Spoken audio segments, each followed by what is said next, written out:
Bonjour. Alors, on entame le bac du Liban avec l'exercice 1, QCM sans justification. Bon, parfait. Il n'y a pas de justification à donner, donc tous les coups sont permis. Alors, la première question porte sur les droites D et D'. Est-ce qu'elles sont parallèles, coplanaires ou orthogonales? Puis il y a la proposition C qui est un peu différente. Le point C appartient à la droite D. Bon, très bien. Alors, puisqu'il y a trois questions qui portent sur la position relative des droites des primes, moi j'ai commencé par regarder ces trois questions. C'est-à-dire le point C, je le laisse dans son coin pour le moment. Bon, donc ce qui m'occupe, c'est D et D'. Est-ce qu'elles sont parallèles, coplanaires ou orthogonales? Bon, et bien ça se fait avec les vecteurs directeurs. Alors, donc D et D', chacune est donnée sous forme paramétrique. Très bien, donc à partir de là, il faut savoir extraire les vecteurs directeurs. Alors c'est très simple, les vecteurs directeurs, pour les obtenir, vous prenez les nombres devant T. Donc, par exemple, je vais appeler U le vecteur directeur de D et U' le vecteur directeur de D'. U a pour coordonnées, ici devant T c'est 1, là devant T c'est 2, et là c'est 3. Voilà. Donc, on prend les nombres qui sont devant le paramètre, ici le paramètre c'est T, et les nombres devant le paramètre forment un vecteur directeur de la droite. Ça c'est dans tous les cours, c'est forcément dans votre manuel. Il faut savoir faire ça à partir d'une... La base de la base, à partir d'une représentation paramétrique, c'est extraire le vecteur directeur. Donc là, le vecteur est pour coordonnées 1, 2, 3. Bon, et puis, c'est bon à savoir aussi, mais ici on ne s'en servira pas dans cette question, c'est que on peut aussi... dire que le point de coordonnées 1, moins 1, 2 est un point de la droite D. Voilà. C'est-à-dire les nombres devant T forment un vecteur directeur, les nombres tout seuls forment un point de la droite. Et c'est pareil pour des primes. Donc, U'. Alors ici, le paramètre c'est pas T, c'est K, donc je prends les nombres devant K, donc 1, 1, moins 1. Bien. Alors, bon, qu'est-ce qu'on va faire avec ces vecteurs? Eh bien, si les droites sont parallèles, les vecteurs directeurs sont collinéaires. Si les droites sont orthogonales, les vecteurs directeurs sont orthogonaux, le produit scalaire fait 0. Voilà. C'est à peu près tout ce qu'on peut faire avec les vecteurs, mais là, puisqu'il y a une question il y a une réponse qui dit qu'elles sont parallèles, une question qui dit qu'elles sont orthogonales, donc on va regarder. Après, coplanaire ou non coplanaire, les vecteurs ne suffisent pas. Mais déjà, regardons ça. Bon, alors manifestement, ces deux vecteurs ne sont pas collinéaires. Collinéaire, ça veut dire que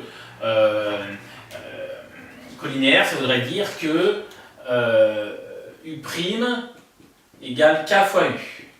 Bon, mais là, c'est pas le cas parce que pour passer de 1 à 1, on a multiplié par 1, et pour passer de 2 à 1, on a divisé par 2 ou multiplié par 1,5, et c'est pas le même nombre, donc ils ne sont pas collinéaires. Donc ça, c'est pas possible. On ne peut pas avoir U égale K U', parce que U' égale K fois U, parce que ça voudrait dire que K, ça doit être 1, à cause de K fois 1 égale 1, et K, ça doit être 1,5 à cause de K fois 2 égale 1. Donc on ne peut pas avoir K égale 1 et K égale 1,5 en même temps. Bon. Puis on regarde même pas pour... ici, il faudrait multiplier par moins 1 tiers. Donc ça, c'est pas possible. On oublie, ils ne sont pas collinéaires. Donc les droites ne sont pas parallèles. Du coup, on élimine la proposition A. Alors après, on calcule le produit scalaire, U scalaire U'. Voilà, ça c'est pour dire si elles sont orthogonales ou pas. Si les droites sont orthogonales, les vecteurs directeurs sont orthogonaux. Si deux vecteurs sont orthogonaux, c'est seulement si leur produit scalaire est nul. Voilà. Je vous rappelle la formule du cours pour le produit scalaire de deux vecteurs. Donc, si U a pour coordonnées x, y, z et U' a pour coordonnées x', y', z', alors U scalaire U', c'est xx' plus yy' plus zz'. Bon. Il faut absolument connaître, s'il y a une formule à connaître sur le produit scalaire pour aborder le bac sereinement, c'est celle-là. Voilà. Après, le produit scalaire, vous avez fait beaucoup en première S, on a dû vous embêter avec Al-Kashi ou des choses comme ça. Vous pouvez à peu près oublier tous ces trucs-là, mais ça, par contre, il ne faut pas l'oublier. Ici, donc, q scalaire i', bah, xx' ça fait 1 fois 1, 1, yy' 2 fois 1, 2, zz' 3 fois moins 1, moins 3. Ah, ça fait 0, donc elles sont orthogonales. Je m'arrête là, et donc c'est la proposition D. Voilà. Bien. Alors, quand même, pour ceux qui restent un peu sur leur faim, parce que là, évidemment, j'ai fait les choses de façon à ce que ça aille rapidement. Bon. Enfin, j'ai éliminé le fait qu'elles sont parallèles. Je sais qu'elles sont orthogonales, donc très bien. Alors, coplanaire, ça aurait été un petit peu pénible, donc là, c'est pas la peine. Mais par contre, C appartient à la droite D. Je vais quand même prendre 2 minutes pour éliminer ce truc. Donc C appartient à D, il faut dire si c'est vrai ou pas. Donc on fait semblant de ne pas connaître la bonne réponse. Est-ce que C appartient à la droite D? Voici C, et voici la droite D. Quand est-ce qu'un point appartient à une droite? Eh bien on remplace, quand la droite est donnée sous forme paramétrique, on remplace dans les équations paramétriques, x, y, z, on remplace par les valeurs et on regarde si le système admet une solution. Donc là mon système ce serait le suivant. Donc, moins 3 égale t plus 1. 5, égale 2t moins 1. Et 4 égale 3t plus 2. Voilà, donc j'ai recopié ce système en remplaçant x, y, z par les valeurs. Très bien. Bon, ben là, la première ligne, ça fait le 1, je le passe de l'autre côté, ça fait t égale moins 4. Bien. La deuxième ligne, le moins 1, je le passe de l'autre côté, 5, 1, 6, 2t égale 6, ça fait t égale 3. Donc déjà, je vois qu'il n'y a pas de solution. Enfin, je fais quand même la dernière, 4 moins 2, 2, 2 tiers. Donc voilà, c'est pas possible d'avoir à la fois t égale moins 4, t égale 3 et t égale 2 tiers. Donc le système, ce système-là n'admet pas de solution, donc le point C n'appartient pas à la droite D. Bon, voilà, donc on reste sur la réponse D qui est la bonne réponse. Vous marquez simplement petit d sur votre copie et c'est bon. Alors, question 2. Toujours des histoires de position relative. Donc cette fois-ci, on parle du plan P. Est-ce qu'il contient D et qu'il est parallèle à D'? Est-ce qu'il contient D' et parallèle à D? Est-ce qu'il contient D et est orthogonal à D'? Est-ce qu'il contient D et D'? Ah, bon bah très bien. Donc, position relative, en général, hein, si on veut, donc il y a plein de cas possibles parce que ça peut être deux plans, ça peut être un plan de droite, ça peut être deux droites. Voilà. Et donc il y a plein de cas possibles, si ces deux plans peuvent être parallèles ou sécants.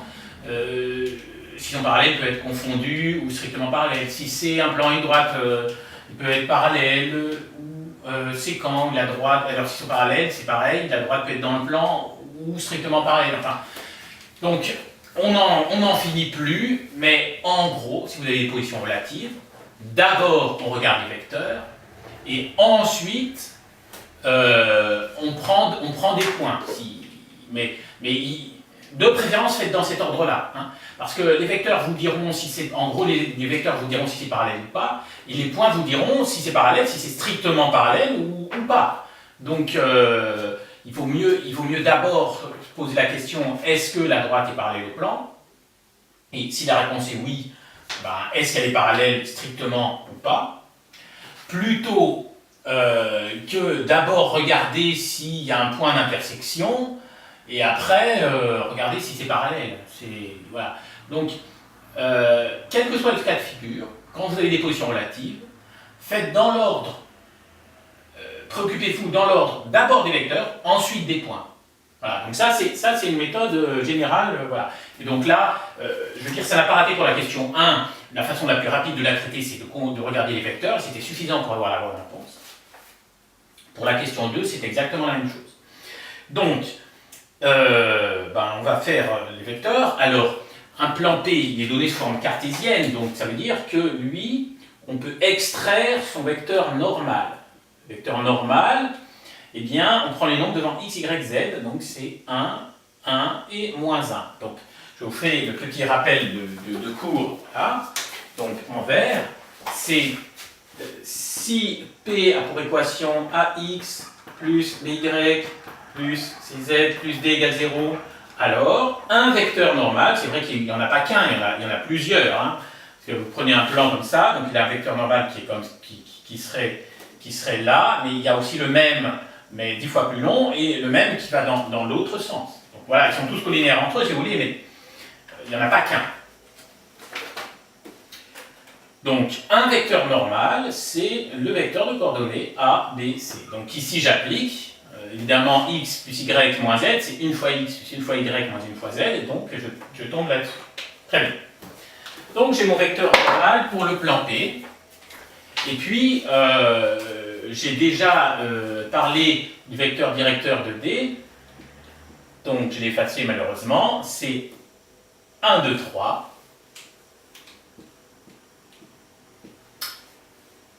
Et des primes, je l'ai appelé prime, et lui c'est 1, 1, moins 1. Très bien. Bon. Alors là, ce qui saute aux yeux, c'est que le vecteur normal du plan P, enfin un vecteur normal du plan P, enfin celui-là, c'est le même que le vecteur directeur de la droite U'. Alors ça veut dire quoi? Alors vous pouvez apprendre par cœur lorsque le vecteur normal est collinéaire au vecteur directeur, donc le vecteur normal du plan au vecteur directeur de est collinéaire au vecteur directeur de la droite. Vous pouvez apprendre par cœur que ça veut dire que la droite est perpendiculaire au plan.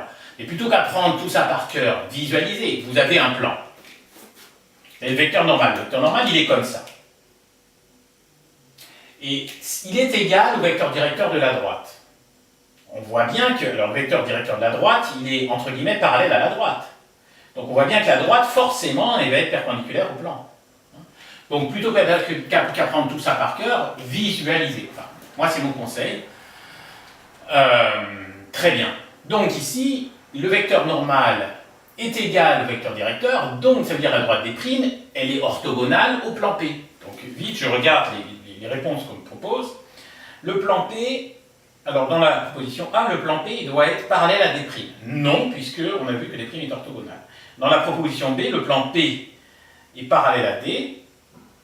Oui, il contient des primes. Ah ben non, puisque des primes est orthogonale. Donc c'est pas bon. Proposition C, le plan P contient la droite D, ça je ne sais pas, et est orthogonal à des', ah ça peut-être. Enfin, en tout cas, est orthogonal à des', ça c'est vrai. Alors après, est-ce qu'il contient la droite D? Je ne sais pas. Mais la proposition C, elle retient toute mon attention parce qu'elle peut être vraie. Proposition D, le plan P contient les droites D et des', ça c'est faux. Donc d'ores et déjà, je sais que la bonne réponse, c'est la réponse C. Donc je peux tout à fait m'arrêter là. Sur ma copie, je mets la réponse C, c'est la seule bonne réponse possible, et comme c'est bien écrit qu'il y a une seule bonne réponse par question, voilà, c'est sûr que c'est ça. Alors après, on va quand même, pour se rassurer, mais c'est pas absolument nécessaire, montrer que le plan P contient la droite D. Alors, le plan P contient la droite D. Déjà, si P contient D, ça veut dire que P et D sont parallèles. Et en plus, ça veut dire qu'ils ont un point commun. Donc c'est ça qu'il faut voir. Alors, quand est-ce qu'une droite est parallèle à un plan avec les vecteurs? Ça veut dire que vous prenez le vecteur directeur de la droite, vous le visualisez, donc que la droite soit comme ça ou comme ça. Bon, le vecteur directeur, de toute façon, lui, vous avez le droit de le déplacer, parce que ça ne change pas le vecteur de le déplacer. Donc le vecteur directeur de la droite sera comme ça. Et par rapport au vecteur normal, on voit qu'il est orthogonal, voilà, parce qu'il y en a un qui est comme ça, l'autre est comme ça. Il y a un angle droit entre les deux. Donc, je calcule le produit scalaire de n et de u, je dois trouver 0. Et si je trouve 0, ça veut bien dire, ça ne veut pas dire que la droite D est contenue dans le plan, mais ça veut dire déjà qu'elle est parallèle. Donc soit comme ça, soit dans le plan. Bien, donc je calcule n scalaire u.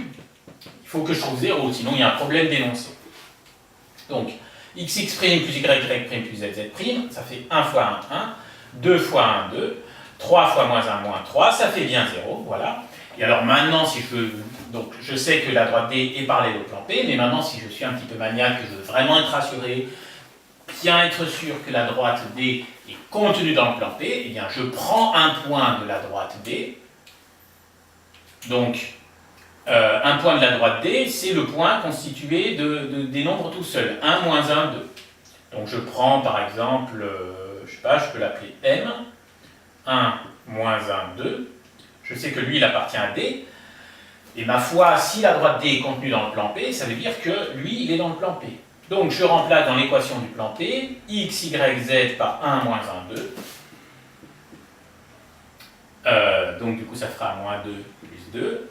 1 moins 1, 0. Moins 2 plus 2, 0. Ça fait bien 0. Donc ce point N, il est bien dans le plan P. Donc la droite B, elle est parallèle au plan, et en plus, elle a un point commun. Donc elle est bien contenue dans le plan.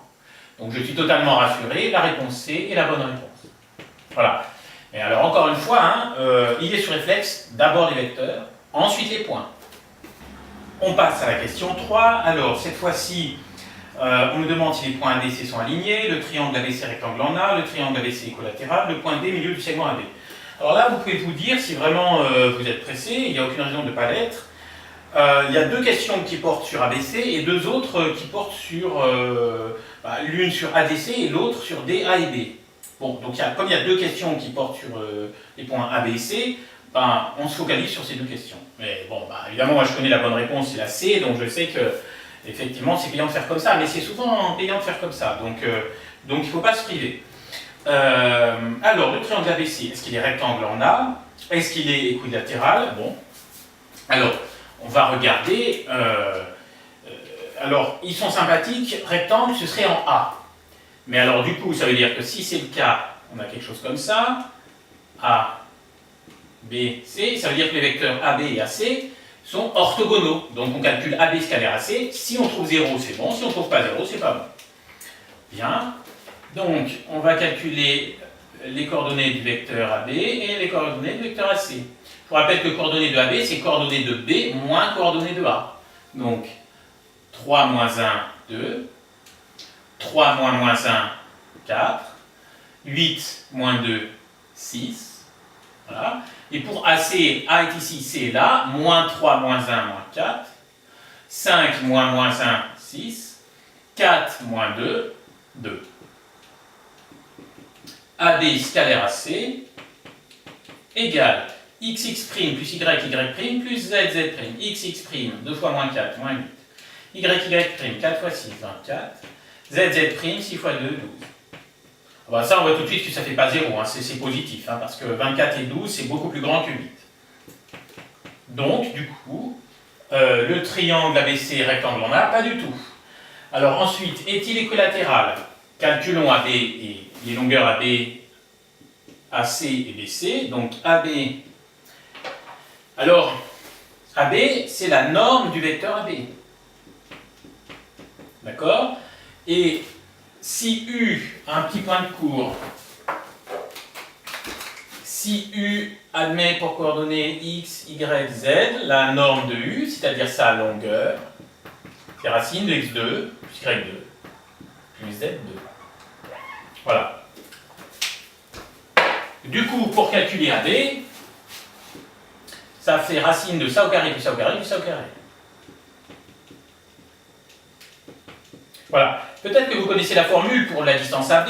Racine de xb moins xa carré plus yb moins yk carré plus zb moins za carré. Ça donne évidemment le même résultat, mais en fait xb moins xa, regardez, b à xb, xa, ça fait 2, donc 2 au carré. Voilà, yb moins yk, 3 moins 1, 4, donc 4 au carré, et puis pour zb moins za, ça va donner 6. En fait, c'est-à-dire que ce que je veux dire, c'est que si vous avez à calculer la longueur AB, si vous avez déjà les coordonnées du vecteur AB, faites avec le vecteur, ce sera beaucoup plus rapide qu'avec cette formule-là. Enfin, peu importe. 4 plus 16 plus 36. Bon, 4 et 16, 20, peu 1 plus 36, racine de 56. Bon, ça ne tombe pas juste, peu importe. Alors, maintenant AC. On fait la même chose avec le vecteur AC. Donc, moins 4 au carré, c'est pas la peine de mettre le moins, c'est pareil que 4 au carré. Plus 6 au carré, plus 2 au carré. J'ai même pas besoin de calculer, pourquoi? Parce que c'est les mêmes nombres là, sauf qu'ils ne sont pas dans le même ordre, donc le résultat sera le même, ça va faire racine de 56. Très bien. Alors du coup, je sais qu'il est isocèle puisque AB égale AC, mais ils disent équilatéral, donc j'ai plus qu'à calculer BC. Donc je calcule, tant qu'à faire, les coordonnées du vecteur BC. 1. Donc, coordonnées de C moins coordonnées de B, hein, on dit moins 3, moins 3, moins 6. 5 moins 3, 2. 4 moins 8 moins 4. Et du coup, BC, ça fait racine de moins 6 au carré, qui sera pareil que 6 au carré, plus 2 au carré, plus 4 au carré. En fait, c'est moins 4 au carré, mais je ne mets pas le nom. Puisque ça ne sert à rien. Donc, 6 au carré, 2 au carré, 4 au carré, c'est toujours les mêmes, sauf qu'ils ne sont pas dans le même ordre. Donc, ça fait racine de 56. Il est équilatéral, j'ai terminé. Je sais que la bonne réponse, c'est la proposition C. Voilà. Très bien. Alors, sinon, la proposition A, comment l'éliminer? Les points ADC sont alignés. Alors, je vous rappelle ce que vous avez eu en seconde. Les points ADC sont alignés si et seulement si les vecteurs AD et AC sont collinéaires. Donc, vous calculez les coordonnées de AC, elles sont là. Vous calculez les coordonnées de AD. Bon, on peut le faire vite fait. Coordonnées de D moins coordonnées de A. Donc 1 moins 1, 0. 2 moins 1, donc 2 plus 1, 3. 3 moins 2, 1. Voilà. Est-ce que AD et AC sont collinaires? Ça voudrait dire que celui-là, c'est un certain nombre de fois celui-là. Bien, pas du tout, parce que moins 4, pour avoir 0, il faut multiplier par 0. Mais 6, si je le multiplie par 0, je ne vais pas obtenir 3. Et 2, si je le multiplie par 0, je ne vais pas obtenir 1. Donc, ils ne sont pas collinaires, les points ne sont pas alignés. Voilà. Donc, proposition A, fausse. Proposition B, fausse. Proposition C, correcte. Proposition D, le point D est le milieu du segment AB. Donc ça, logiquement, elle va être fausse aussi. Mais profitons-en pour revoir la méthode. Alors, le milieu du segment AB, la formule du milieu, c'est qu'on prend la moyenne des coordonnées. C'est-à-dire le x du milieu de AB, c'est xa plus xb divisé par 2. Le y du milieu, c'est yk plus yb divisé par 2. Et le z du milieu, c'est za plus zb divisé par 2. Alors, donc, le milieu de AB, son x, c'est 1 plus 3 divisé par 2, 2. D, son x, c'est 1, donc ça ne peut pas être lui. Donc D, ça ne peut pas être le milieu de AB. Voilà, terminé. Donc, la proposition D est fausse. Alors, question 4. C'était la plus difficile des 4 questions, donc ils ont été assez gentils de la mettre en dernier, comme ça on n'est pas trop découragé pour les premières questions.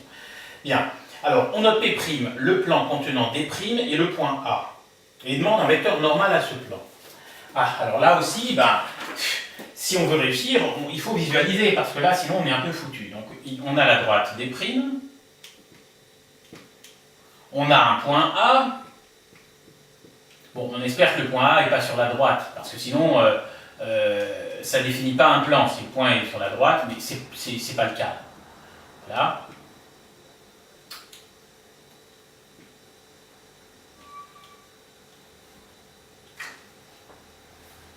Donc voilà la droite des', voilà le point A. Et manifestement, effectivement, ça définit un plan qui note P'.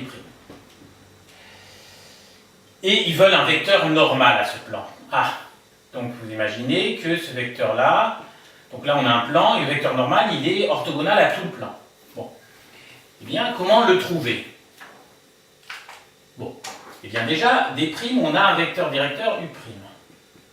Alors la question, c'est ce vecteur-là et ce vecteur-là, ils sont comment? Regardez, vous avez un vecteur qui est... Supposez que le plan, c'est la feuille. Vous avez un vecteur qui est dans la feuille. Vous avez un vecteur qui est normal. On voit bien que les deux vecteurs sont orthogonaux.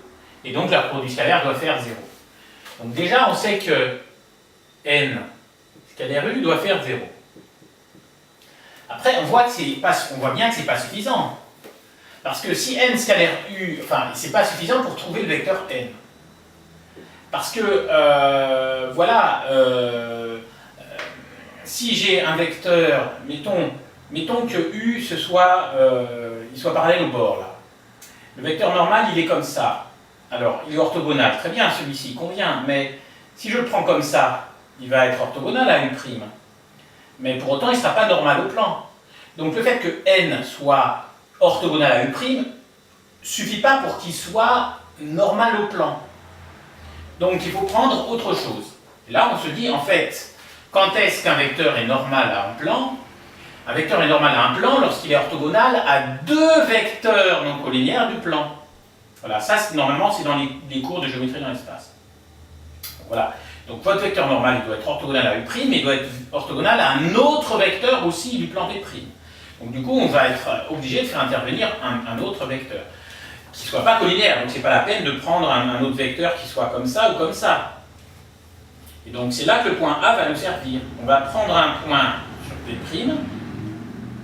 donc je ne sais pas, on va appeler par exemple N', et on va regarder ce vecteur-là. Donc du coup, ce vecteur-là, c'est le vecteur AN'. Et du coup, on va écrire que n scalaire AN' doit lui aussi être égal à 0. Voilà. Et tout vecteur qui vérifie ces deux conditions... Alors pardon, j'ai dit U là, c'est U'. Voilà. Tout vecteur qui vérifie ces deux conditions-là est bien un vecteur normal au plan B'. Alors, très bien. Donc maintenant, il faut extraire un point de la droite des'. Alors, D', elle est là. On a dit que les nombres qui sont tout seuls formaient un point de la droite. Donc ici, c'est 1, 3, 4. Donc, j'ai mon point M' qui a pour coordonnées 1, 3, 4. Voilà. Et du coup, je dois trouver les coordonnées de N'. A, N', c'est coordonnées de N' moins coordonnées de A. Donc, 1, moins 1, 0 pour X. 3, moins 1, donc 3 plus 1, 4 pour Y. 4, moins 2, 2 pour Z. Bien. Ben voilà. Et donc, voilà, on va dire que si N a pour coordonnées A, B, C, qu'est-ce que je dois avoir? N scalaire U'. Alors U', il est là. Donc N scalaire U', ça va faire A fois 1, A, plus B fois 1, donc plus B, plus C fois moins 1, donc moins C, et il faut que ça fasse 0. N scalaire AN', donc N à N', A fois 0, 0, B fois 4, 4B, C fois 2, plus 2C, ça doit faire 0. Donc un vecteur de coordonnées ABC qui vérifie ça et ça, c'est un vecteur normal du plan P'. Alors maintenant, on me propose 4 réponses, j'essaye les 4. Alors, moins 1, 5, 4. Est-ce qu'il vérifie ça? Est-ce qu'il vérifie ça? Donc je remplace A par moins 1. Alors, on me propose moins 1, 5, 4. Voilà. C'est-à-dire, je remplace A par moins 1, B par 5, C par 4. A plus B moins C. Ça plus ça moins ça, est-ce que ça fait 0? Moins 1 plus 5, 4 moins 4. Oui, ça fait 0. 4B plus 2C. 4 fois 5, 20. Plus 2 fois 4, 8. 20 plus 8, 28. Non. Donc la proposition A n'est pas bonne. Proposition B, 3 moins 1, 2. Donc 3 moins 1, 2. A plus B moins C, ça plus ça moins ça. 3 plus moins 1, 2. Moins 2, 0. 4B plus 2C. Donc 4 fois moins 1, moins 4. Plus 2 fois 2, plus 4. Ça fait bien 0. C'est la bonne réponse. Proposition B. Voilà, si vous n'êtes pas convaincu, essayez avec C et D. Donc vous remplacez ABC par 1, 2, 3. Ça ne va pas marcher. Et 1, 1 moins 1, ça ne va pas marcher non plus. Bonne réponse, réponse B. Ça termine le QCM. Bon, mais voilà, je répète que cette question 4 du QCM n'était vraiment pas facile. Et donc, il faut connaître bien ce théorème du cours qui dit qu'un vecteur est orthogonal à un plan si et seulement s'il est orthogonal à deux vecteurs non collinéaires de ce plan. Donc voilà, il faut avoir cette image en tête. Si vous avez des images en tête en géométrie dans l'espace, tout se passera bien. Si vous n'en avez pas, il faut alors essayer de compenser en apprenant par cœur un certain nombre de recettes, mais ce sera beaucoup plus difficile.